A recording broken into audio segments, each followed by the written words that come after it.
territorio México, Estados Unidos, contamos con la presencia en el Presidium de la licenciada Atala Chávez y Arredondo del Instituto de Investigación y Práctica Social y Cultural, ACE.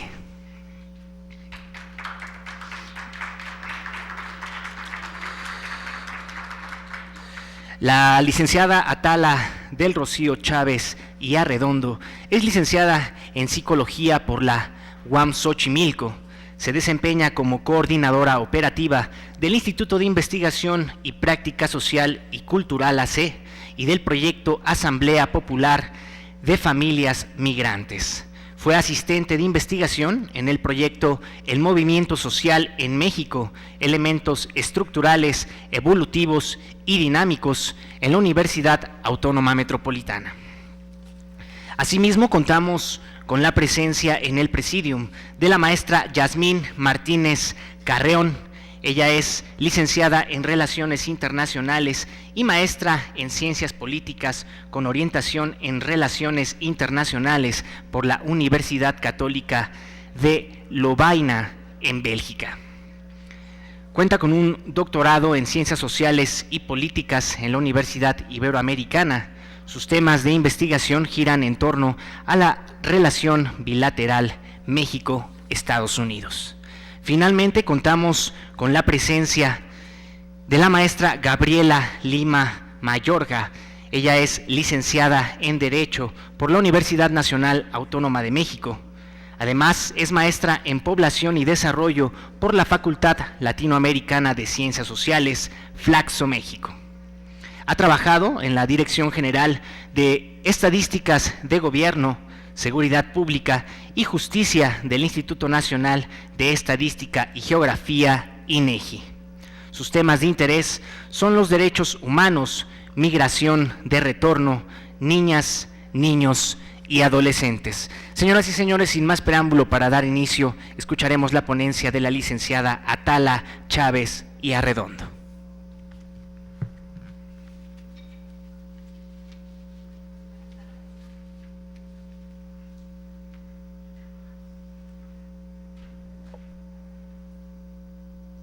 Buenas tardes. Trabajo en una organización civil en el que nuestro trabajo tiene que ver con comunidades de origen de la migración y migrantes de retorno.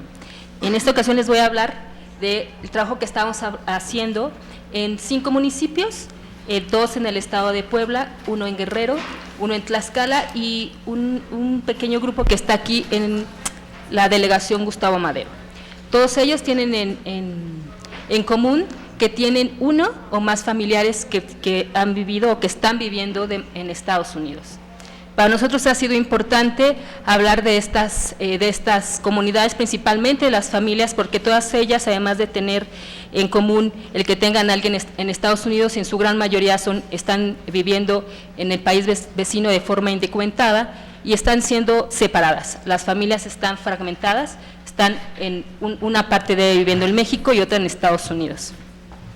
Entonces, de manera inicial es platicarles que desde el 2012 estamos trabajando en estos municipios y en junio, entre mayo y junio del año pasado, realizamos encuestas para tener un tanto pequeños datos estadísticos de cuál es la situación de este grupo de familias. Fueron 91 encuestas realizadas, en el que el 90% de ellas, de los grupos, bueno, de las personas con las que trabajamos son mujeres. De estas mujeres, el 70% de ellas están en un estatus de casada o viviendo en unión libre y la mayoría de ellas se identifica como ama de casa, pero un 50% de ellas dice realizar una actividad además de ser ama de casa. En cuanto a los hombres, que realmente solo es un 10%, el 50% de ellos se dedica al campo. En general, un promedio con la gente con la que estamos trabajando son personas de 50 años aproximadamente. Y bueno, el 15% de las mujeres no tiene ningún grado académico, no sabe leer y escribir. Todos los hombres, ellos sí saben leer y escribir. La mayoría, es decir, un 90% de estas encuestados, ellos su grado más alto ha sido la secundaria, lo que implica que todos ellos están por abajo del grado mínimo de que lo que indican las leyes mexicanas como educación básica. El 47% de las mujeres con las que estamos trabajando se reconoce como amas, como jefas de familia, es decir, aunque los maridos, en este caso quienes están casadas y sus parejas son los que están viviendo en Estados Unidos, no se están considerando como jefas de hogar, pese a que ellas aquí están llevando la economía familiar, el cuidado de los hijos, el cuidado del campo, siguen teniendo una desigualdad en cómo considerarse en el rango de jefa de familia, porque los hombres o los hijos incluso son quienes están mandando órdenes a través de los medios de comunicación y de cómo mandar en casa, ¿no? Esto en un tema de género será interesante ir después profundizando. Así como también en promedio con estas comunidades, ellos tienen como su ingresos está aproximadamente en 1.28 salarios mínimos. Entonces, para nosotros ha sido sorprendente porque son familias que están recibiendo remesas.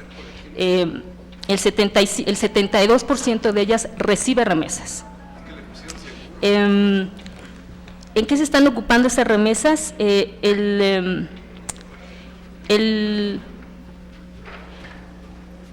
están ocupando principalmente en este orden que voy a mencionar, es en alimentación, en salud, para la vivienda, para el campo y para la educación de sus hijos. El salario, las remesas que están mandando equivalen a un 50% del ingreso familiar. Entonces, ¿por qué traigo a colación esto? Porque tiene que ver que en muchos programas públicos, algunas de estas familias han sido descartadas porque de esta inversión de las remesas, si ponen piso de cemento en su casa, ya no tienen acceso a ciertos programas de gobierno. Ahorita hablaré del tema de salud, están siendo excluidas de muchos de ellos porque tienen problemas muy específicos, ¿no?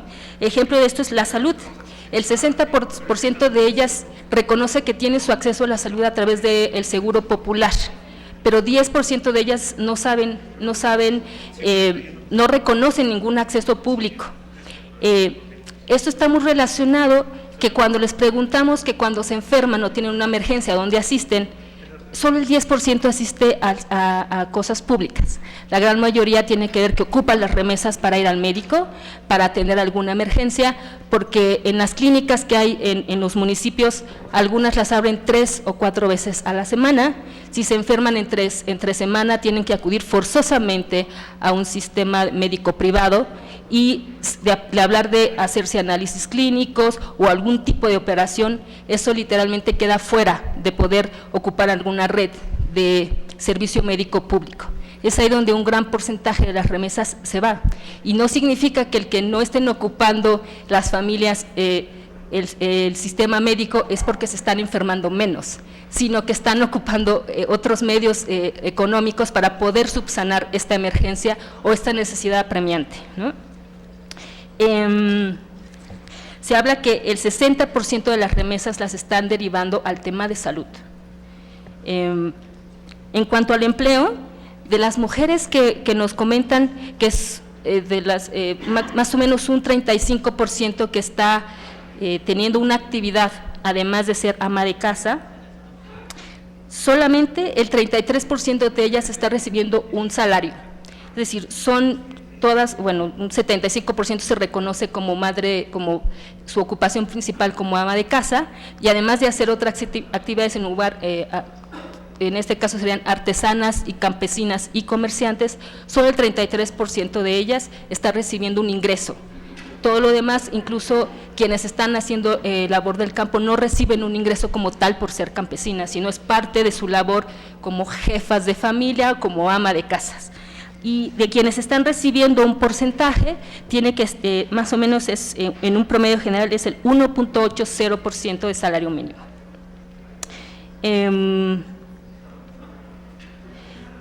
Otra de las preguntas que hicimos es ¿cuánto tiempo tienen sin ver a sus familiares que están viviendo en Estados Unidos? El 19% de ellos es que no han visto a sus hijos, a sus esposos, a sus hermanos, a sus padres entre menos de 5 años. Entre 6 y 10 años, el 33% no los ha visto. Entre 11 y 15 años es un 36%. De 16 a 20 años sin ver a su familia es el 21%. De 21 a 25 es el 5%. Y de 26 a 30 años sin ver a algún familiar es el 2%.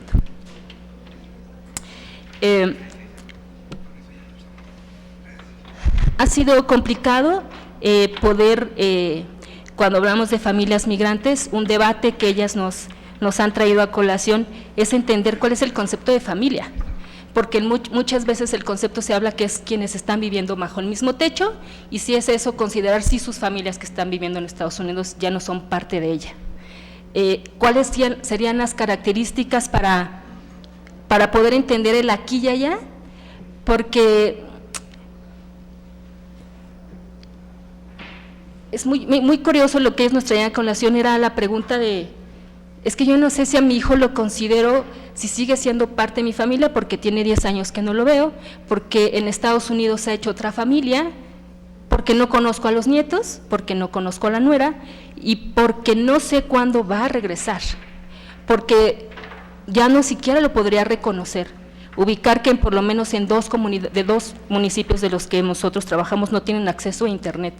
Entonces, ver a su familia a través de una llamada por Skype o una fotografía no es algo que pueda suceder diariamente, y que tampoco tienen un acercamiento a algún tipo de medio electrónico como computadora y un teléfono celular con acceso a internet, un smartphone, para que puedan tener una comunicación mucho más ágil con ellos. Estamos hablando en su mayoría de gente mayor, que son los hijos o los esposos los que se han ido. Estas comunidades están quedando solas. Para los hijos el poder regresar, o para la familia que está en Estados Unidos, el contexto no les permite ya ir y volver como pasaba hace 30 años, hace 40, de que podían regresar a México, estar una temporada y volver a irse. El contexto ya no lo permite, y hay un miedo quienes están en Estados Unidos de poder regresar y de enfrentarse a que a su regreso los motivos por los que se fueron en su comunidad de origen siguen permaneciendo, no han cambiado, siguen sin tener trabajo pagado de forma o remunerada de forma digna, siguen sin tener los hijos un acceso a la educación, y son los mismos motivos por los que se fueron que temen regresar a sus comunidades de origen. Sin embargo, las familias están muy interesadas en no perder ese vínculo con quienes están allá. Su trabajo que estamos haciendo de manera organizativa con ellos son procesos organizativos y de capacitación. Para ellos es importante entender que tienen que hacer algún tipo de acción para que en su comunidad tenga un beneficio en común y colectivo.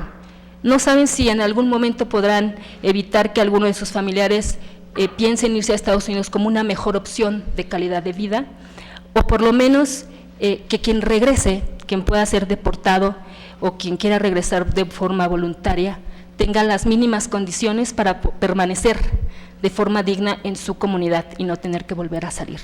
Ellos están realizando acciones para ellos muy importante es la parte identitaria, tener una comunicación con tanto fiestas o en este caso como su idioma. Dos de las comunidades, una habla náhuatl y otra de ellas de la sierra, de la zona mixteca baja, habla el mixteco, han estado muy interesados en recobrar su lengua, en que sus parientes que están viviendo en Estados Unidos no la pierdan y encuentran por qué sentirse de forma orgullosos de ser mixtecos o náhuatl, ¿no? Por ejemplo, en un municipio que se llama San Jerónimo Chayacatlán, han trabajado por tener, y actualmente teniendo una escuela de mixteco, que es una escuela comunitaria que está abierta de forma gratuita para que los pobladores no pierdan este idioma, y además conseguimos, bueno, colaboramos para que un profesor, ellos no saben escribir el mixteco, les enseñara a escribirlo. Eso es a través de la coordinación que hacemos con su gente que está, en este caso su diáspora está muy centralizada en Nueva York y teniendo un vínculo con una universidad de Nueva York para que en conjunto desde México y Estados Unidos podamos hacer proyectos transnacionales. En Tlaxcala, San Francisco Tetlanocan ya están apostando por mejorar las condiciones de su comunidad a través del rescate de la medicina tradicional, de poder… Allá han tenido una pequeña empresa de productos de pomadas y tisanas que han sido avalados por la Universidad de Tlaxcala para poder tener ingresos y dar autoempleo a quienes mínimamente están en el grupo y poder en algún momento tener un proyecto más grande para tener algún tipo de oportunidad de ofrecer autoempleo o trabajo para gente que está en la comunidad. Aquí en Gustavo Madero son mujeres que están apostando por realizar proyectos de ahorro y de comercialización de sus productos, estando en la Ciudad de México como un puente para vincular la venta entre México y Estados Unidos y poder desde la Ciudad de México poder dar comercialización a los productos que se hacen en las otras comunidades que están fuera del DF. Grupo de Teopantlán, que son mujeres en Puebla, son tejedoras de palma. Ellas encontraron que nunca habían trabajado en conjunto, todas trabajaban de forma individual la palma y por primera vez encontraron que reunirse una vez por semana para compartir sus saberes les ha redituado no solo en poder mejorar el 10% en su economía familiar, sino en conocerse y encontrar otros vínculos para sentirse más cerca, quizá no del hijo, pero sí saber que la vecina o la comadre puede ser un punto de apoyo. Ellos están aprendiendo, las señoras, su mayoría tienen más de 60 años, tomando talleres para mejorar sus técnicas de artesanía de palma y y mandarlas a Estados Unidos a venderse.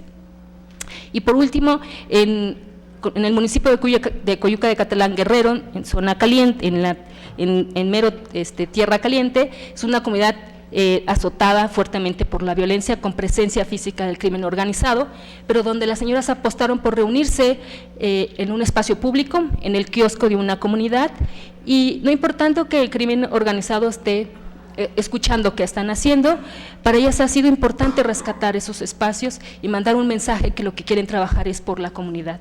Su mayor interés ha sido la educación, porque la preparatoria, el bachillerato más cercano es en la cabecera municipal, que un costo para un estudiante de ida y vuelta diariamente serán 40 pesos. Hace un par de años empezaron a trabajar nuevamente por pedir que se construyera o que estuviera presencia de un bachillerato en la comunidad. Se logró el año pasado y actualmente están junto con la comunidad haciendo recaudación de fondos para poder tener un terreno, ya que el acuerdo es si la comunidad pone el terreno, la Secretaría de Educación Pública construye el edificio. Los profesores que llegaron desde hace año y medio a dar clases ahí están actualmente trabajando en las instalaciones de la primaria. Entonces, bueno, esto es un poco traer la experiencia que tenemos como organización y también como hablar de estas familias que desde nuestro punto de vista las sentimos invisibilizadas, ¿no? Nosotros pensamos que son de las reservas morales más despreciadas de este país, porque no tienen el romanticismo o la fuerza de una lucha campesina o del discurso de algo sindical. Son mujeres y hombres mayores que la mayoría trabajan sin dignidad, impugnan por el derecho al trabajo, por la movilidad y por buscar, sin tener que buscar una atención mediática. Son madres y padres que por años han administrado y defendido la tierra y el patrimonio de los ausentes, al tiempo que preservan su cultura y organización local, resistiendo los planes de desarrollo impuestos desde la propiedad privada en comparsa con los gobiernos. Cuidan a los niños, representan a los migrantes, se cuentan historias recientes por teléfono cada noche, trabajan la tierra propia y la de sus seres queridos, y también estas familias migrantes han transnacionalizado el esfuerzo de los trabajadores migrantes para asegurar su presencia a distancia. y hoy en este nuevo panorama político que amenaza la seguridad de sus familias, pugnan por un Estado que los defienda y por cambiar las condiciones de sus comunidades frente al posible retorno por elección. Su actuar debe hacernos reconocer que la defensa de nuestro país frente a estas nuevas circunstancias de la región México-Estados Unidos es el resultado de la decadencia del poder como se ha ejercido. No vendrá de las autoridades, sino de aquellos y aquellas que han dedicado su vida a trabajar y defender de por sí lo que ya es suyo, haciendo de la dignidad y la resistencia una identidad. La crisis que tenemos nos convoca a usar los mejores recursos de nuestra nación y las comunidades rurales, indígenas y urbanas perseguidas por la ambición de los centros de poder para la defensa de los derechos frente a las circunstancias adversas.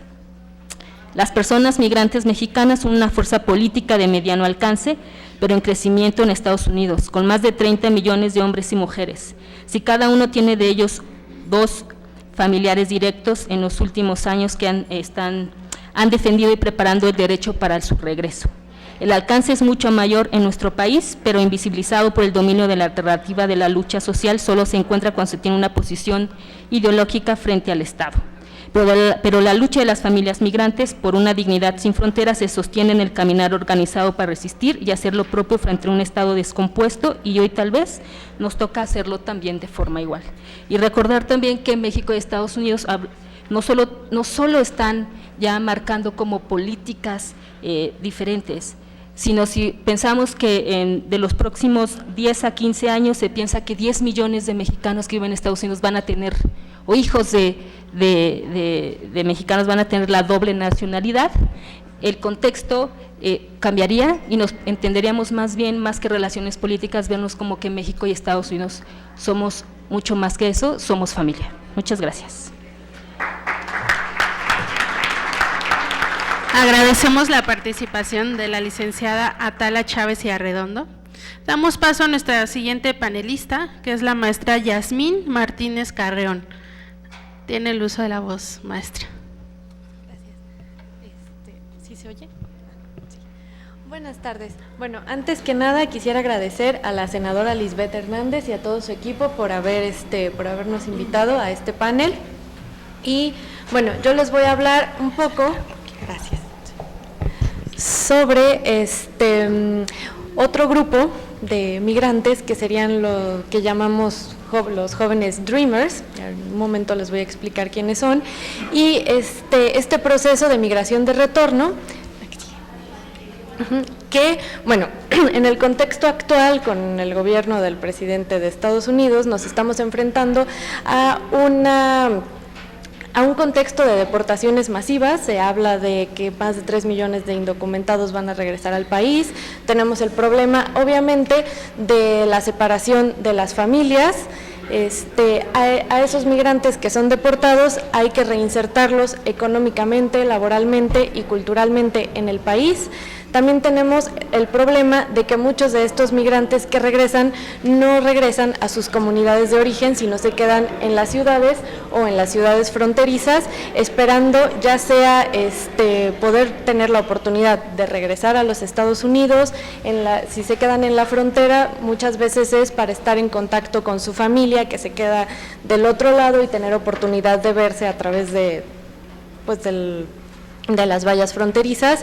Y otra razón es que, bueno, regresan, por ejemplo, los que regresan a la Ciudad de México o a ciudades como Guadalajara, y no tienen a dónde regresar, ya no tienen ningún familiar en su comunidad o no quieren regresar a esta comunidad porque pues les han dicho que es muy inseguro, el crimen organizado, y no, ya no recuerdan, vivieron más de 30 años en Estados Unidos, ya no recuerdan o ya no tienen a nadie con quien regresar. Entonces se quedan en estos centros urbanos con la esperanza de encontrar un trabajo o de comenzar una nueva vida. Si vemos, por ejemplo, cerca de las estaciones del tren, aquí simplemente en la Ciudad de México, cerca de la estación Pantaco, podemos ver que hay asentamientos de personas, tanto mexicanos como centroamericanos, que buscan pues estar en algún albergue, buscar algún trabajo, esperan el tren para poder regresar y pues bueno, tenemos ese problema. Y finalmente, los migrantes que regresan ya no tienen un perfil homogéneo. No podemos pensar en el migrante ya solamente como aquel hombre o mujer que se fue de su pueblo, del entorno rural y que a trabajar en el campo. Muchos de los que regresan ya han vivido más de 30 años en Estados Unidos, ya se fueron cuando eran chiquitos y crecieron allá, se desarrollaron allá, tienen estudios, entonces ya no podemos hablar de un perfil homogéneo. Y también este proceso de migración de retorno no nos interesa ahora porque ya no estamos en el mismo contexto de décadas anteriores. Desde el gobierno de George Bush, más o menos, la cantidad de mexicanos que migraban a Estados Unidos ha ido disminuyendo y también han aumentado las deportaciones, tanto por políticas gubernamentales como por la crisis económica de Estados Unidos. Y un ejemplo es, por ejemplo, entre el 2005 y el 2010, 1.3 millones de personas llegaron de Estados Unidos a México. 70% fueron migrantes retornados, 30% de estos fueron hijos de migrantes nacidos en Estados Unidos, es decir, aquellos deportados se trajeron con ellos a sus hijos ya nacidos en Estados Unidos, a toda su familia, y de este 30%, 77% eran menores de 18 años. Y este proceso obviamente se va a intensificar debido a las políticas de Donald Trump. La que sigue. Entre estos grupos de migrantes que regresan, encontramos a los que que ahora han sonado un poco, los Dreamers.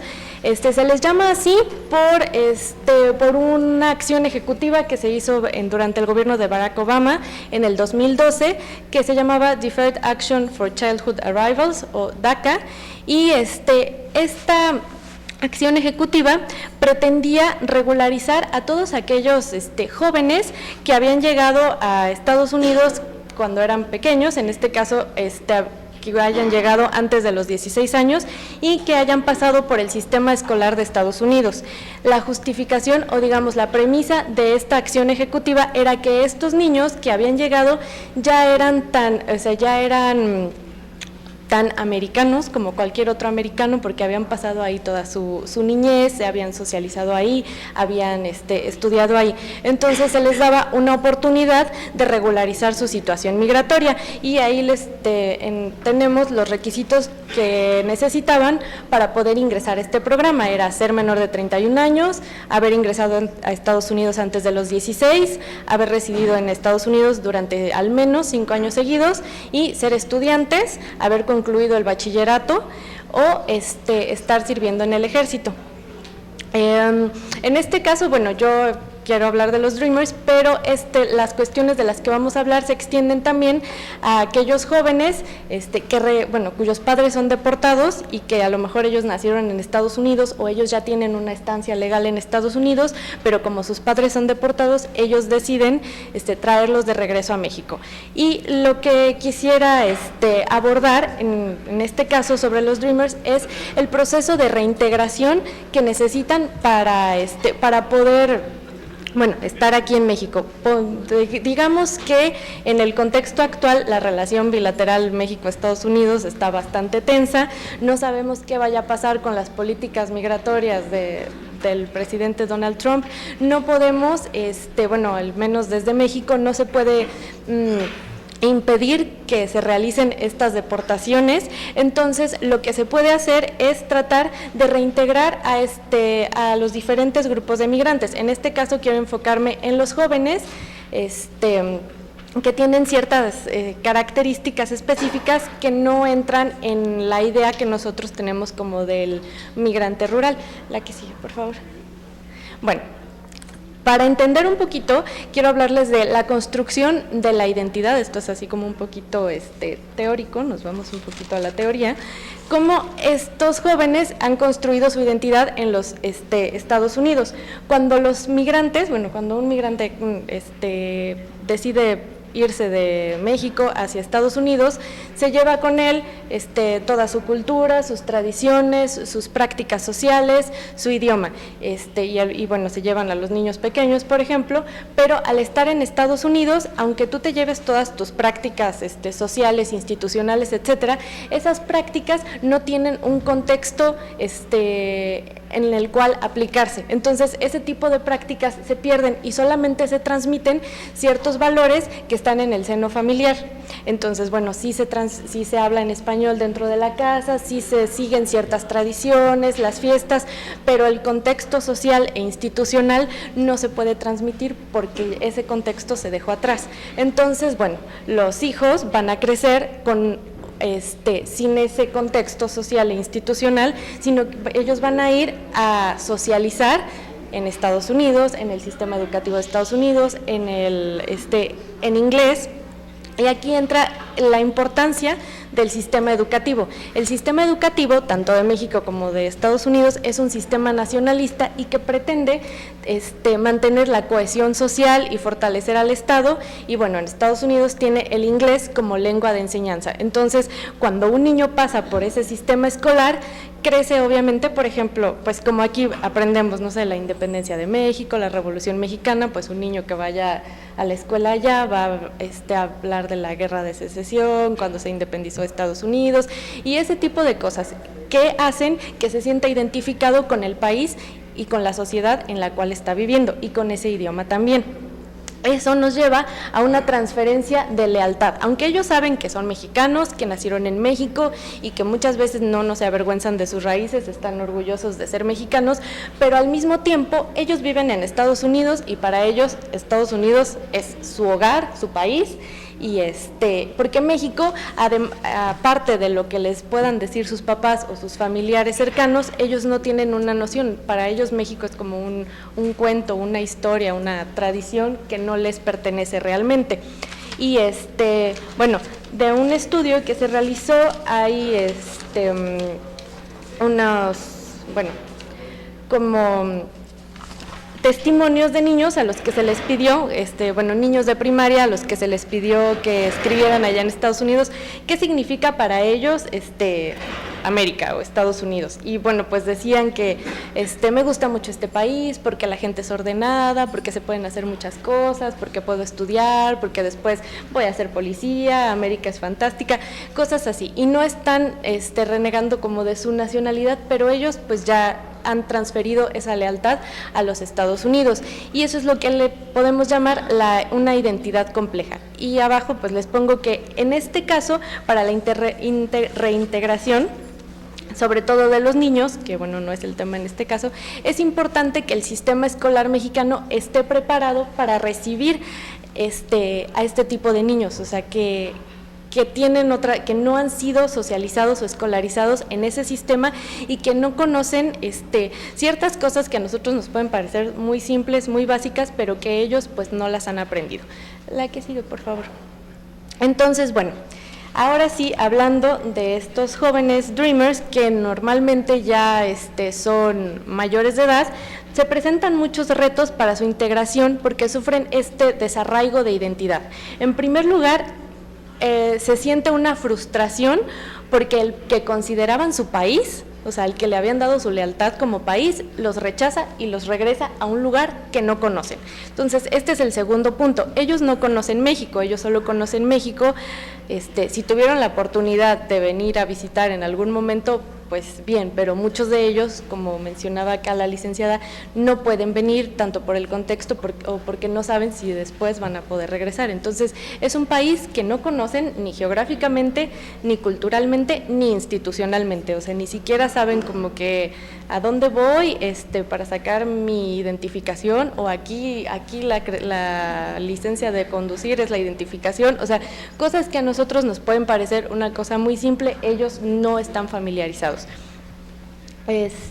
La tercera cuestión es la lengua. Ellos, aunque hayan aprendido el español en su casa, la lengua con la que ellos crecieron y en la que se han desarrollado hacia la sociedad y escolarmente es el inglés. Entonces tienen muchas deficiencias en el idioma español. Y Bueno, eso podría ser una ventaja para ellos en el momento de buscar un trabajo porque mantienen estas habilidades o estas lenguas, entonces eso puede jugar a su favor, pero también puede dificultar la integración en la comunidad a la que regresan. O sea, muchas veces la comunidad a la que regresan no los recibe de buena manera porque es así como, ¿por qué? Sí, exacto. O sea, como que la sociedad les va a decir, bueno, pero tú ni hablas bien español, tú no eres un mexicano de verdad, o sea, ¿por qué no hablas bien español? ¿O por qué hablas así? Eso no se dice así. Y entonces también se dificulta la recepción en su comunidad y la integración, sobre todo. Bueno, pongamos un ejemplo de un muchacho, bueno, ya mayor de edad, que regresa, sus padres probablemente se quedan en Estados Unidos y regresa con algún familiar, tíos, primos, etcétera. Llega a su casa y también esa parte de integración familiar es difícil, o sea, no nada más es que él llegue a integrarse a la sociedad en general, sino incluso, o sea, bueno, me reciben mis familiares con mucho gusto, pero ellos no saben quién soy, no saben por qué hablo así, no saben por qué no entiendo y tengo que integrarme también en el seno de otra familia que me está recibiendo. A la que sigue, por favor. Entonces, ¿por qué es importante la reintegración de estos jóvenes? En primer lugar, como la mayoría, bueno, si nos enfocamos en las características del programa de Obama, la mayoría son mayores de edad y son jóvenes, por lo que están en una edad, o sea, son población económicamente activa, son población productiva. Normalmente terminaron sus estudios, al menos los estudios de muchos tienen estudios universitarios, obviamente dominan el idioma inglés, entonces tienen varias habilidades que si se reintegran al sistema pueden ser como ¿cómo decir? Digamos que o sea, pueden aportar al país más de lo que, o sea, no necesariamente van a ser una población que tenga o sea, que gaste dinero, digámoslo así, ¿no? O sea, como que no se les debe ver como que consuma, ¿no? Como alguien que, ay, no, o sea, esos nos están quitando las cosas o hay que darles programas sociales. Sí, obviamente hay que reintegrarlos, tienen que pertenecer a los programas sociales, tienen que tener todos los mismos derechos que los demás y tienen que tener una oportunidad de reintegrarse, pero también pueden proporcionar áreas de oportunidad porque traen habilidades distintas, porque son personas que han estudiado, si se les deja también continuar con sus estudios, pueden ser ciudadanos de provecho para este país. La segunda, pues, es la reunificación familiar. Si estos jóvenes ya se casaron y tuvieron hijos allá, pero ellos tienen, digamos, los niños ya tienen la nacionalidad estadounidense y el joven que está en México pues no puede regresar, entonces si se siente reintegrado en el país, si siente que aunque las oportunidades no sean iguales a las que tenía en Estados Unidos, aunque los sueldos que ganen no sean iguales a los que tengan en Estados Unidos, pero que él sienta que si se queda en México y se establece puede llegar a desarrollarse y a tener oportunidades y que su familia también puede tener oportunidades, es un área de oportunidad para que la familia regrese. La tercera cuestión sería la cuestión del crimen organizado. También es importante, o sea, que una persona que se siente que no pertenece a ningún lado, que tiene una crisis de identidad, que dice no soy de aquí, no soy de allá, aquí nadie me quiere, no puedo hacer nada, es una persona vulnerable para ser cooptada por las organizaciones del crimen organizado y pues eso sería, habría que evitar esas cuestiones. Y finalmente, bueno, les pongo ahí el logo del programa Somos Mexicanos del Instituto Nacional de Migración, sobre todo para recalcar la importancia que tiene que los deportados jóvenes o cualquier otro grupo, al momento de llegar al país, tengan información de qué hacer y a dónde acudir, que es el momento en el que se encuentran más vulnerables. O sea, en el momento en que piso suelo mexicano, ¿qué hago? ¿A dónde voy? No sé, no conozco, no sé ni cómo voy a llegar a mi pueblo, si es que quiero llegar a mi pueblo, con quién voy, no tengo familia, etcétera. Entonces, ellos necesitan esa información para conocer a dónde se pueden dirigir, quién los puede orientar, quién los puede ayudar en esos primeros momentos en que son mucho más vulnerables. La que sigue. Bueno, y finalmente quiero hablarles un poco de lo que podría ser una estrategia de integración contra lo que son las estrategias de intervención. Las estrategias de intervención son esas estrategias que, que se ponen en marcha, digamos, en una situación de emergencia o que, por ejemplo, el programa Somos Mexicanos, que son útiles y se necesitan y son importantes porque llegas y te dan la información y sabes un poco a dónde acudir y dónde estar, pero al final se necesita una estrategia más integral para lograr reintegrar de manera completa a esas personas y que no sea sola, que deje de ser como un flujo, como un gasto, sino para que logren reintegrarse y al final puedan pues trabajar, ser personas productivas y que esa estrategia esté dando frutos y no nada más sea como un gasto. Y para hacer esta estrategia integral hay varios aspectos que hay que tomar en cuenta. En primer lugar están los aspectos económicos y el primer paso para lograr una estrategia de integración es tomar en cuenta las características del grupo poblacional. Como les mencionaba, no nada más van a ser los Dreamers, pero ya los migrantes no encajan con un perfil homogéneo. Entonces, un programa homogéneo para todos los migrantes ya no va a ser suficiente porque ya tenemos, obviamente, a las personas de origen rural, pero también tenemos a estos jóvenes escolarizados, pero que tienen una identidad distinta, tenemos mujeres, tenemos madres de familia, tenemos personas mayores también, que últimamente se están dando estas deportaciones. Entonces hay que tomar en cuenta las características de todos los grupos. También la capacidad de la economía local para absorber a los retornados y en este caso buscar las áreas de oportunidad para cada uno de estos grupos. Y en este caso, ahí pongo que sería bueno encontrar una oportunidad para establecerse en donde existan mayores oportunidades de trabajo, porque se piensa que va a llegar, que los migrantes van a llegar y van a regresar a su localidad, a su comunidad de origen, y muchas veces lo harán, pero muchas otras, por ejemplo, en el caso de los jóvenes, ellos van a decir, yo ahí no conozco, yo qué voy a hacer ahí, yo siempre he vivido en una ciudad, yo no quiero ir, y ahí no voy a encontrar trabajo, yo estudié leyes, administración, yo tenía una empresa, entonces yo quiero estar en otro lugar. Entonces también que puedan moverse en áreas de trabajo, porque también otra cuestión difícil es cuando llegan muchas personas retornadas a una misma comunidad muy pequeña que sigue teniendo las mismas carencias, como decía la licenciada, de cuando ellos se fueron. Entonces,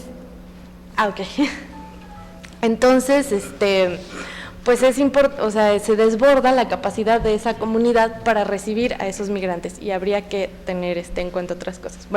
De los aspectos sociales, lo mismo, ellos ya cambiaron su estilo de vida, pueden llegar a pasar por una crisis de identidad, se necesita también ver que puedan reintegrarse a la educación.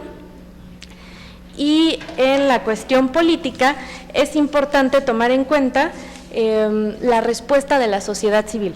La sociedad civil muy probablemente vaya a decir, no, pero ¿por qué estos grupos están recibiendo dinero? No es justo, ellos estaban allá. Entonces, concientizar que también existen posibilidades de desarrollo social y político al reincorporar estas comunidades, pero que realmente estos grupos que realmente logren reintegrarse a la sociedad mexicana.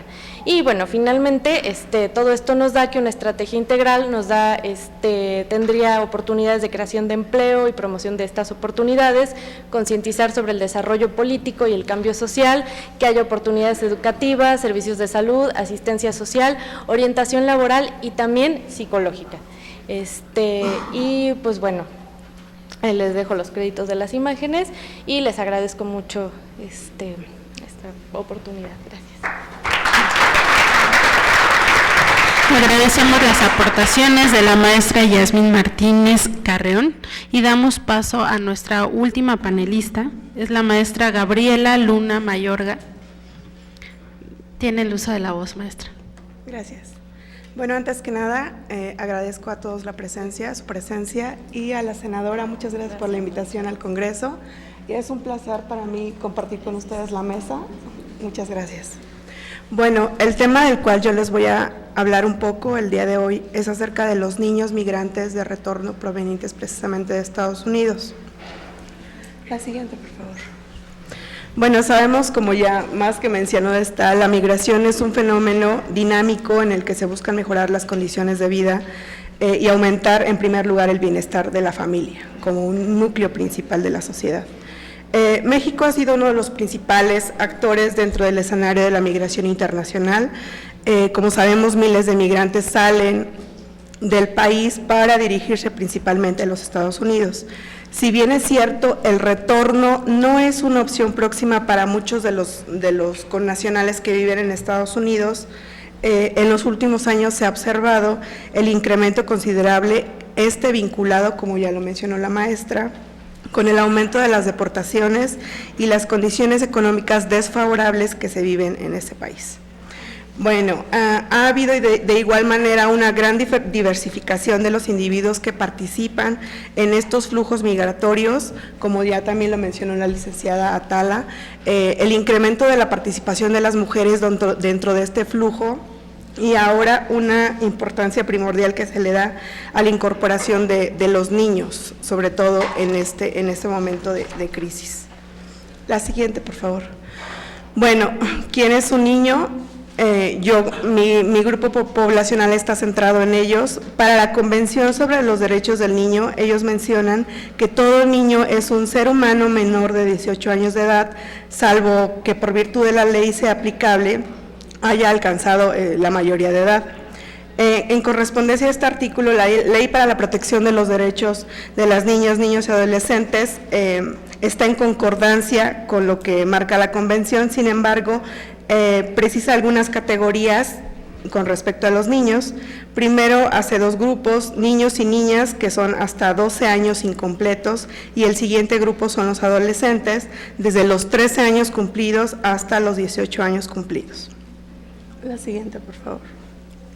¿Por qué estudiarlos? Bueno, el tema de los niños retornados o inmigrantes ha sido poco incluido dentro del desarrollo teórico, ya que la mayoría de estas se centran en edades adultas, la mayoría de las investigaciones.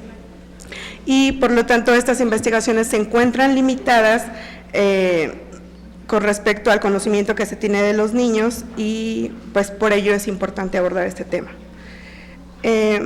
Enfocarme en este grupo de población se debe a que las edades que conforman esta etapa de la vida para mí es primordial como periodo formativo del propio individuo, ya que en este se integra la personalidad en todos los sentidos del individuo, y pienso que conocer las características de este grupo es importante, ya que coadyuva a reconocer qué tipo de individuo se está formando en la sociedad, así como a conocer el contexto en el que se lleva a cabo este crecimiento y este desarrollo, y los factores que lo influyen y de qué manera lo van a hacer en un futuro. Bueno, los niños migrantes son individuos en situación de vulnerabilidad que sufren un impacto psicológico y físico provocado por encontrarse inmersos dentro de este fenómeno migratorio. Considerar a los niños responde al hecho que por lo general no se les toma en cuenta en la decisión de emigrar. Primero, la migración de origen surge en la mayoría de las veces como una decisión familiar que se conforma como una estrategia para buscar mejores condiciones de vida para la familia. Sin embargo, de la misma forma, el hecho del retorno, en este caso a México, es una circunstancia en la que tampoco se ve reflejada la participación de los niños.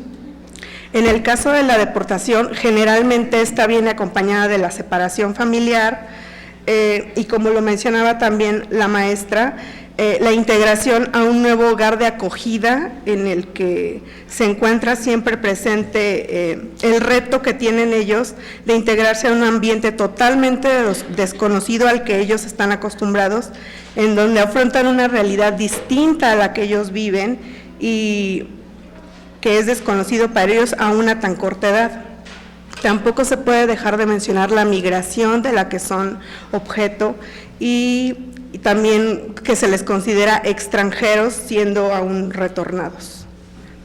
La siguiente, por favor. Bueno, alrededor del mundo ha habido algunas investigaciones con respecto a este grupo etario de población. Por ejemplo, Bourenskowski indaga que la relación entre el retorno y la salud mental Ellos abordan este tipo de problemática. También Brabeck, Brinton y Hunter plantean aspectos sobre los impactos psicológicos en los menores y sus familias como consecuencia de las detenciones y las deportaciones en los Estados Unidos, principalmente. Por su parte, el Centro para el Congreso de América aborda temas sobre la deportación y sus consecuencias negativas que trae esta para el propio niño y la familia. Por su parte, la Universidad Católica del Perú destaca la importancia de la paternidad o maternidad, en su caso, dentro de los procesos de retorno. Por su parte, Pávez propone un estudio de este fenómeno, sobre todo del fenómeno del retorno, que tiene que ser abordado desde la visión de los niños. Esta investigación es muy interesante. Por su parte, los países latinoamericanos han realizado esfuerzos por evidenciar la situación de sus nacionales retornados. Por ejemplo, el informe estadístico que ha presentado Honduras. México y Argentina también han desarrollado una investigación en donde retoman el concepto del interés superior del niño, que posteriormente haré alguna referencia a ello, para que se determinen los estándares de la aplicabilidad de este precepto. Bueno, existen otros trabajos que han abordado de manera general las condiciones de los niños migrantes, sobre todo en Europa y en Estados Unidos principalmente. En México, como ya lo mencionó también la maestra, las investigaciones versan principalmente sobre el tema educativo y la problemática que enfrentan estos niños para incorporarse al sistema educativo. Bueno, esto, claro, constituye una de las principales preocupaciones, no solo de los investigadores, sino también del gobierno. Según cifras de la Secretaría de Educación Pública, en el ciclo escolar del 2013 y 2014 se registraron 307,125 niños nacidos en el extranjero, inscritos en la educación básica aquí en México, cifra que obviamente ha ido aumentando. Si consideramos que dentro de estas familias deportadas o que retornan, también hay niños mexicanos que tienen experiencia dentro del sistema escolar en Estados Unidos, como ya lo mencionó la maestra. Entonces, esto es un gran reto. Por otra parte, hay otro estudio muy interesante de Zúñiga y Hartman en 2008 que aborda el fenómeno escolar de las escuelas nacionales que reciben alumnos transnacionales. Bueno, sobre todo entre México y Estados Unidos. Particularmente presenta un resultado de unas encuestas realizadas, una en Nuevo León durante el ciclo escolar 2004-2005, y la segunda encuesta realizada en Zacatecas entre el ciclo escolar 2005-2006. Bueno, los hallazgos de estas investigaciones nos revelan que para los alumnos con experiencia escolar en los Estados Unidos resulta positiva y apreciada esta experiencia que ellos tienen en el sistema escolar de ese país, ya que dice que han desarrollado competencias útiles, que ellos la perciben como tales, con las que no cuentan otros alumnos con las que conviven aquí en México, cuando ingresan a una escuela.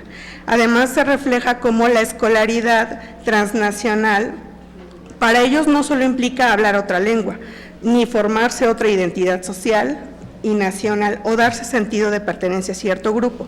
Esto claramente va más allá, se hace notar el tema que conlleva dilemas mucho más profundos que tienen que ver con el sistema educativo. En un artículo publicado por el IMUMI en 2014 se presentan algunas cifras sobre la problemática que representa para los alumnos nacidos en el extranjero poder incorporarse a esas escuelas en México. Y principalmente el gran problema que representa para los padres o la dificultad que tienen estos para acreditar la nacionalidad de esos niños. Si bien es cierto, ellos al nacer se les otorga su certificado de nacimiento en Estados Unidos, cuando ellos ingresan al país, como lo mencionó la maestra también, es difícil, no tienen información de dónde acudir, qué es lo que pasa cuando ellos traen un certificado de Estados Unidos y no saben cómo adquirir su acta de nacimiento aquí en México. Hay muchísima falta de información, además que surgen mitos dentro de esta situación que dicen que si ellos quieren registrar a sus hijos aquí en México, los pueden acusar debido a que ese niño es americano y los pueden acusar de sustracción ilegal de menores. Entonces, la mayoría de las familias se limita entonces por eso y no busca información. Esa es la falta de información que se tiene. La siguiente, por favor. Bueno, las investigaciones de retorno han tomado mayor relevancia a partir de, como ya lo mencionó, del paradigma migratorio que se vive. Según el INEGI, en el censo de 2010, captó que 1.1 millones de personas residentes en México vivían en otro país en junio de 2005. De este total de inmigrantes internacionales residentes, el 18.1 eran menores de entre 5 y 17 años, y de estos el 93.1 residía en los Estados Unidos. Para el CONAPO, entre 2000 y 2010 se incrementó la probabilidad de retorno de niños y niñas entre 5 y 9 años, al pasar de una tasa de 100 a 140 retornados por cada 1000 habitantes. Esto responde también con el incremento de personas adultas o en edades centrales que corresponden a los padres de esos niños. Bueno, el retorno a México se presenta obviamente como en un contexto de incertidumbre, dado que si bien se sabe que los niños siempre han migrado, siempre han estado ahí junto a sus padres, son vulnerables, tan solo por el hecho de ser niños.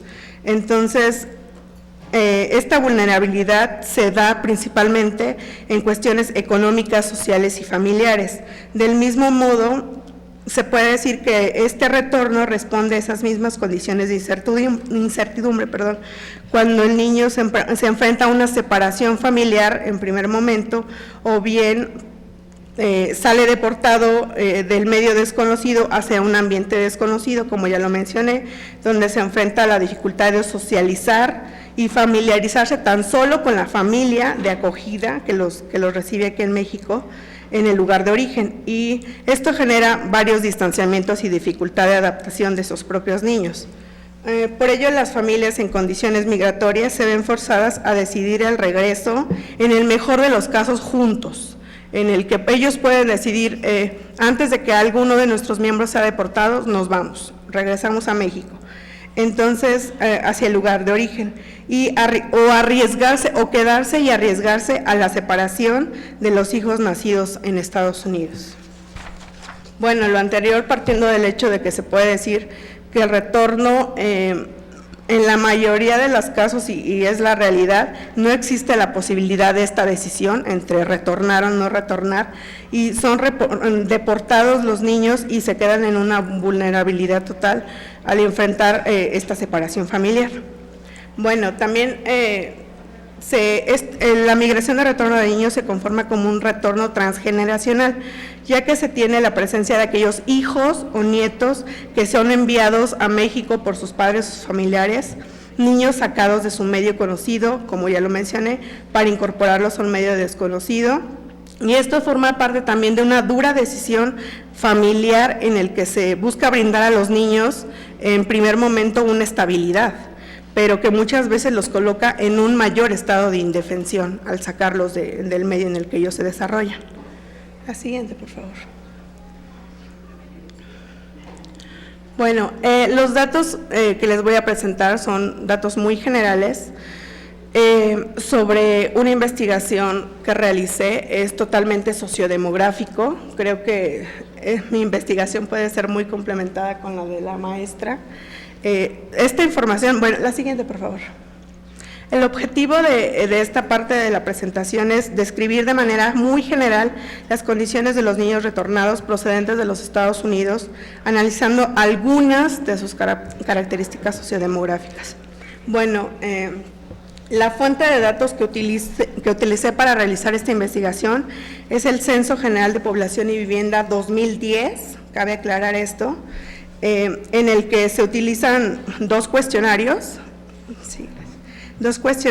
el básico y el ampliado, solamente para obtener la información que a partir del 2000 se incorporan preguntas sobre migración internacional en los últimos 5 años, que es de donde salió esta información. Con la que trabajo en esta precisamente es la muestra, que es el 10% de la estimación total del censo. Bueno, mi población objetivo son niños entre 5 y 17 años, nacidos en México que hace 5 años residían en los Estados Unidos, y por otro lado niños de 5 y 17 años nacidos en Estados Unidos, pero que alguno de sus padres es mexicano y por ius sanguinis son mexicanos, y el censo los captó con residencia en México en el 2010. La siguiente, por favor. Bueno, de manera muy general les puedo decir que según el censo hay 168,023 niños en total entre nacidos en México y nacidos en Estados Unidos. El 70% de estos niños, de lo que reporta el censo, retornan a zonas urbanas. Llama la atención que todavía el 30% de este conglomerado de población regresa a zonas rurales. Entonces, esto va en concordancia con lo que menciona la licenciada Atala y es también reflejado en el censo. La siguiente, por favor. Bueno, aquí nada más les quiero presentar, es una pirámide poblacional. La primera corresponde a los niños migrantes de retorno nacidos en México y la segunda a los nacidos en Estados Unidos. Bueno, se observa la primera, una pirámide invertida, en la que por obvias razones la mayoría de la carga de la pirámide se va hacia arriba, en edades a partir de los 11, 12 años, que son niños que en primer momento nacieron en México, salieron de él, fueron a Estados Unidos y regresan a México, por eso la presentación de esta. La siguiente pirámide corresponde a los niños nacidos en Estados Unidos y que son traídos a México como retornados. Yo los denomino inmigrantes, pero en sí son retornados. La siguiente, por favor. Bueno, con respecto a los niños que regresan, los niños retornados, alrededor entre el 75 y el 80% son hijos del que se reporta como jefe del hogar dentro del censo, y dentro de ese 15 y 17% aproximadamente se reporta como nietos, es decir, que los niños regresan con sus abuelos aquí en México, y esto también lo reporta el censo. Un 4 o 5% otro tipo de parentesco. Bueno, la siguiente, por favor.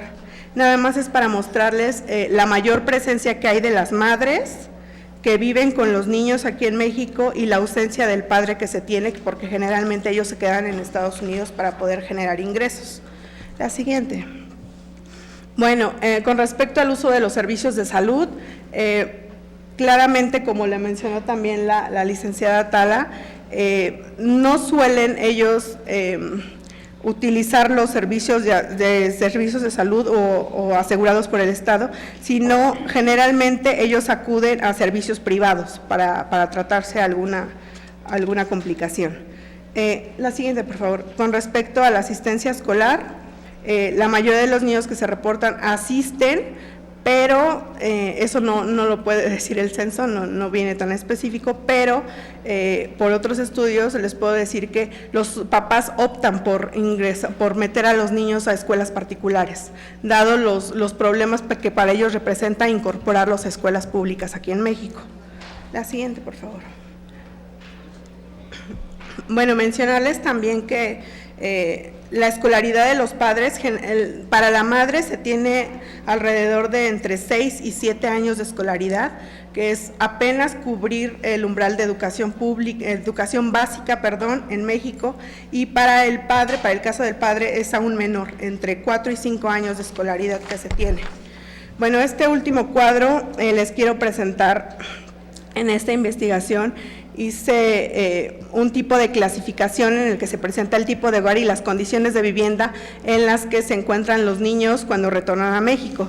Podemos ver que dentro del tipo de hogar, la mayor proporción, el 49.2%, son solo niños que nacen en Estados Unidos dentro de los hogares.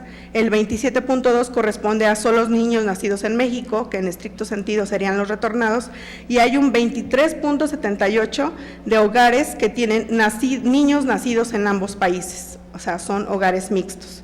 Con respecto a las condiciones de la vivienda, pues solamente les puedo decir que la mayoría de estos niños viven en viviendas clasificadas como adecuadas, que respecto al Observatorio de Derechos Económicos, Sociales y Culturales, esto solamente refiere a que tienen hogares con una seguridad jurídica de tenencia, disponibilidad de servicios materiales e infraestructura, gastos soportables, habilidades, accesibilidad y algunas otras generalidades.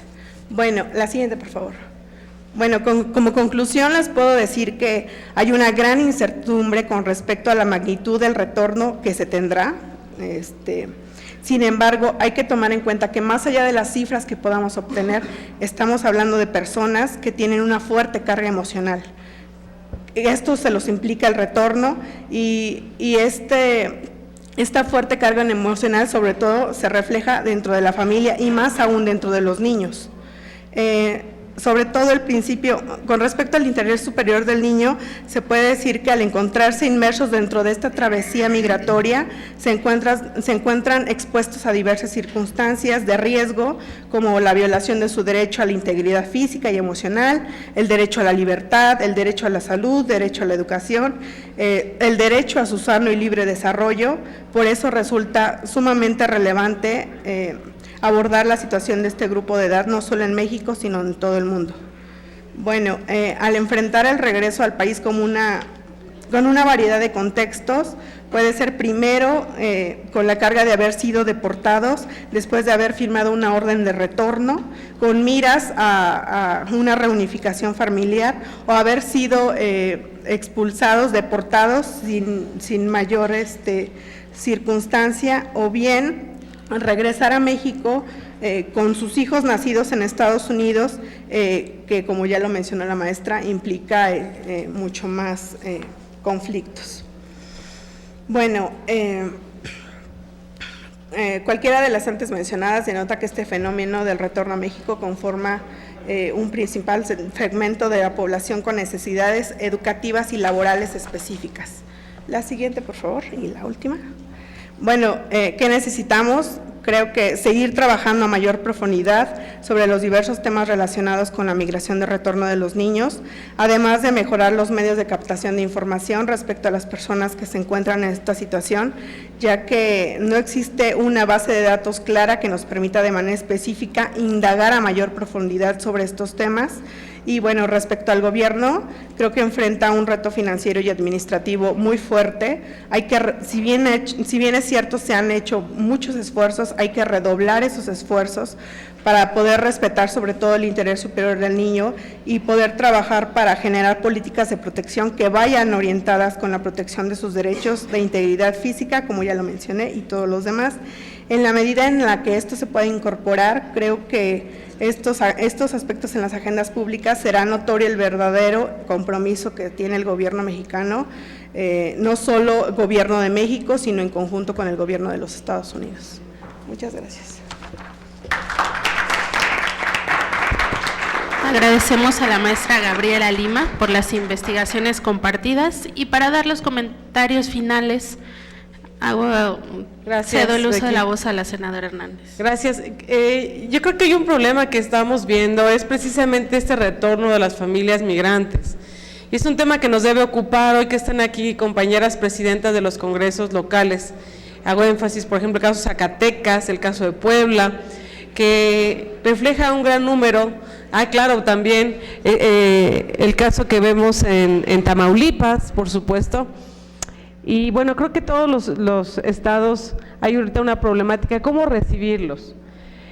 Creo que las tres conferencistas, les agradezco, al hablar de este proceso migratorio, el ver cómo logramos desde el gobierno mexicano tener precisamente este sistema de volver a que logren una identidad dentro de nuestro país, pero sobre todo que no sea violatoria de sus derechos humanos, de su dignidad humana, de su vida.